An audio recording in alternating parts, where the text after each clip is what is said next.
মাঝ নদীতে দেখা পেলাম গাঞ্জি চুড়েলের সাথে আমি নৌকা চালালাম পদ্মা নদীতে আর মজার মজার খাবার খেলাম।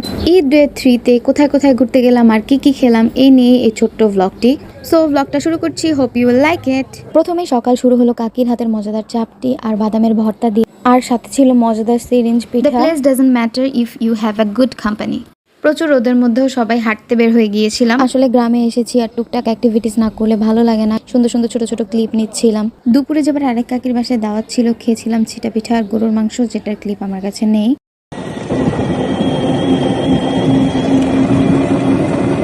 এরপর 5টার দিকে সবাই মিলে চলে গিয়েছিলাম পদ্মার পার পুরনো ঘাট।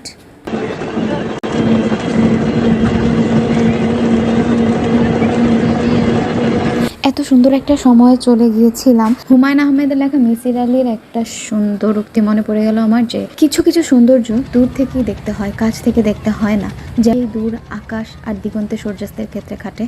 যাই হোক, একটা সুন্দর বিকেল কাটাতে এই পদ্মার ঘাট বা পুরনো ঘাট যেটা বলে ওরা, এই জায়গাটাকে খুবই পারফেক্ট একটা প্লেস বলা যায়। ছোট ছোট কতগুলো ক্লিপ নিয়ে ফেললাম আর অনেকগুলো ছবি তো তুললাম। আর সুন্দর একটা চাঁদ দেখতে দেখতে কাজিনরা মিলে সবাই উঠে গেলাম নৌকাতে। এখন আমি জার্নি বাই বোট লিখতে পারবো গাইস।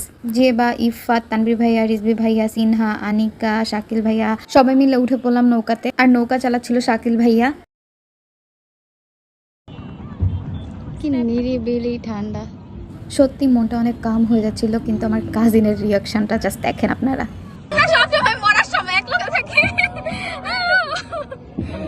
নৌকাটা নদীর স্রোতে একটু নড়ছিল, যার কারণে ওদের রিয়াকশনটা এমন ছিল।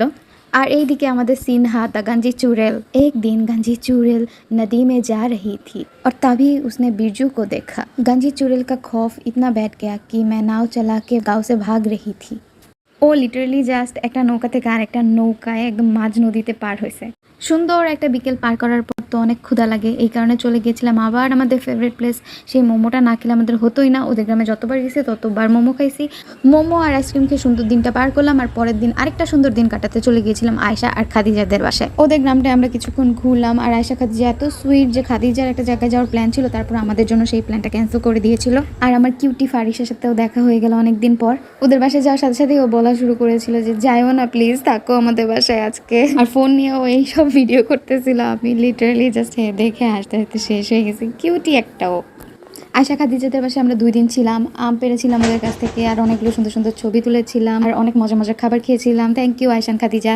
পরের দিন আনিকা সিনহাদের বাসায় দাওয়াত ছিল, অনেক মজার খাবার রান্না করেছিল কাকি। সন্ধ্যার দিকে বাসায় ফেরার জন্য রেডি হচ্ছিলাম, আর সিনহা অনেক কানা করছিল তার প্রিয় জেবাকে রাখার জন্য। কিন্তু আফসোস, সরি সিনহা, জেবাকে নিয়ে এসে পড়েছি আমরা। সুন্দর একটা ঈদ জার্নি এভাবেই শেষ হয়ে গেল। Back to real life. আল্লাহ হাফেজ।